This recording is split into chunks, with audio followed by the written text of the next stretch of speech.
विशाल bike rally करी नामांकन पत्र दाखल करने को गले प्रभाती परिडा। आज सकाळ 10 घटिका समय विशाल बाइक रैली करी नामांकन पत्र दाखल करने को जाइछंती बीजेपी विधायिका प्रार्थी प्रभाती परिडा। निमापड़ा बजार रे से प्रथम बाइक रैली करी बजार परिक्रमा करथिबा देखिबाकू मिलिथिला। एथिरे हजार हजार कर्मी और समर्थक माने जोग देइथिबा सहित गतकाली बीजेडी छाड़ी बीजेपी रे जोग देइथिबा नेतृवृंद और कार्यकर्ता माने मध्य शामिल होइथिले, जहां निमापड़ा राजनीति रे एक चर्चार विषय होइछि।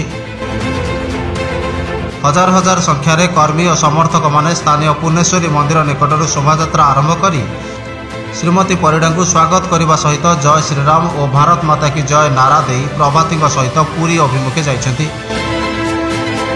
सेठारे जिलापाल कार्यालय में प्रभाती नामांकन पत्र भरिबार कार्यक्रम रही।